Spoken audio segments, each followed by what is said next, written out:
I knew something inside me cracked the moment she laughed. That sharp, careless laugh that once made me fall in love with her. It wasn't just amusement. It was the kind of laugh that draws eyes, that fills a room like a signal flare. And it was aimed at me. "Come on, Lisa," her co-worker urged, grinning as he raised his glass. "Tell us again what Mark did with the washing machine." She smirked, her cheeks flushed with wine and attention. "Oh, you mean when he nearly electrocuted himself." Laughter rippled around the table. "He thought watching one YouTube tutorial made him a handyman," she added. "My husband, always try and play Mr. Fix-It." The table roared, but I froze. It wasn't the story. It was her tone, the deliberate ridicule, the way her hand brushed her co-worker's arm like they were sharing. A private joke about me. For a moment, I told myself I was being too sensitive. Maybe she was just tipsy. But then she met my eyes for a brief second, and I saw it, that smug little glint that said, "You won't do a thing." That's when it hit me. The woman sitting across the table wasn't my wife anymore. The event was at some fancy rooftop bar downtown. Glass railings, city lights shimmering off polished floors. Lisa worked in marketing at a tech firm, and I'd never belonged at her work parties. Too polished, too artificial. I'm a construction supervisor, callous hands, clothes that smell of sawdust, and not much for small talk. She used to say that's what she loved about me, that I was real, but that night I was her punchline. Every conversation turned into another jab. How I didn't get her job, how I still use a flip phone, which wasn't even true, how I didn't care about aesthetics. Each laugh chipped away at something fragile between us. I left halfway through dessert, pretending I needed air. Out on the balcony, the city lights blurred as my chest tightened. I tried to convince myself it was nothing, that she was just having too much to drink. Then I heard her voice behind me. "He looks so out of place," she said quietly, but not quiet enough.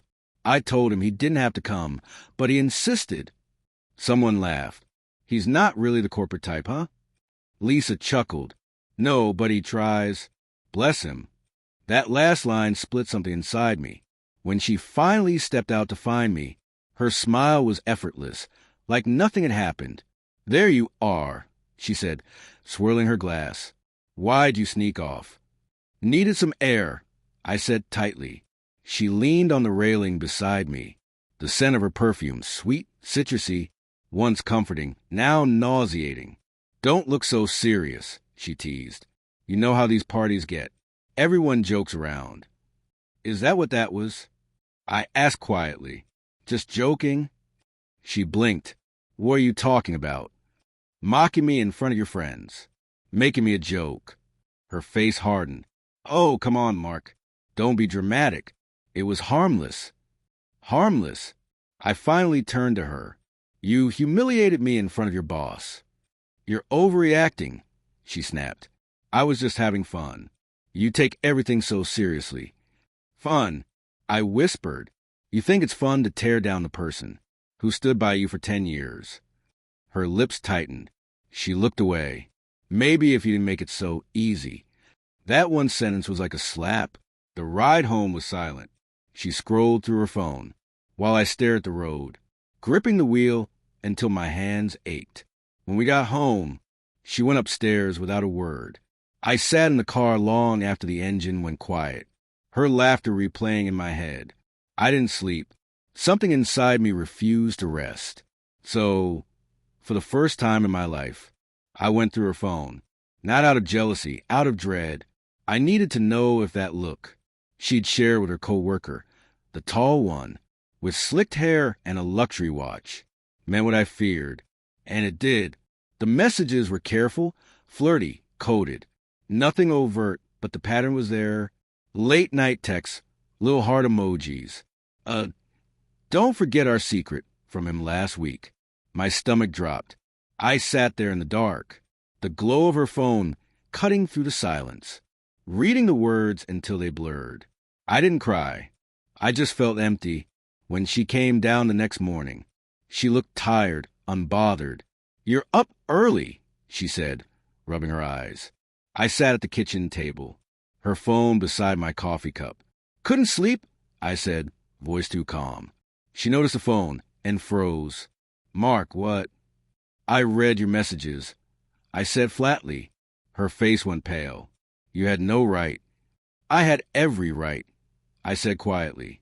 After last night, after everything, I needed to know who you really were. She opened her mouth, then shut it again. The only sound was the hum of the fridge. It's not what you think, she whispered. Then tell me what it is. It was just texting, she said quickly. We never. Don't lie to me, Lisa. Her shoulders sagged. It wasn't serious, she said weakly. It just happened. I was lonely.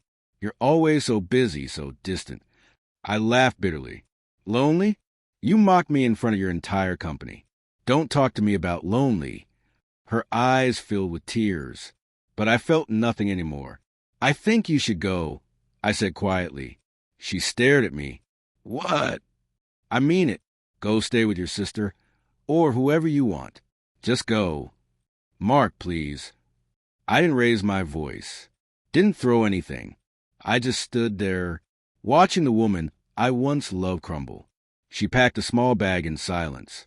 When the door closed behind her, the quiet that followed was unbearable. Weeks passed. She called a few times, sent long, teary texts, apologies, excuses about how she never meant for it to go that far. But every time I saw her words, I heard that laugh again. The one that made everyone think I was a fool. I sold the house 2 months later. Too many ghosts in the walls. Sometimes, late at night, I still remember the moment before that first joke. How she looked at me like she still knew me. And how I didn't yet realize. It would be the last time she ever did. Maybe now she laughs about me with someone else. Maybe I'm just another story she tells. About the husband who couldn't take a joke. But that's not the truth. I could take a joke. What I couldn't take was realizing that the woman I built my life around saw me as nothing more than a punchline.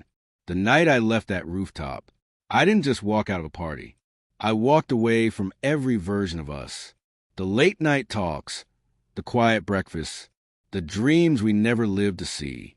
I left behind a man who kept forgiving, kept believing love could mend everything. And as I stepped into the cold night air, her laughter echoing behind me, I understood something raw and freeing. Sometimes love doesn't die in anger or noise. Sometimes it just dies quietly in the sound of someone's laughter.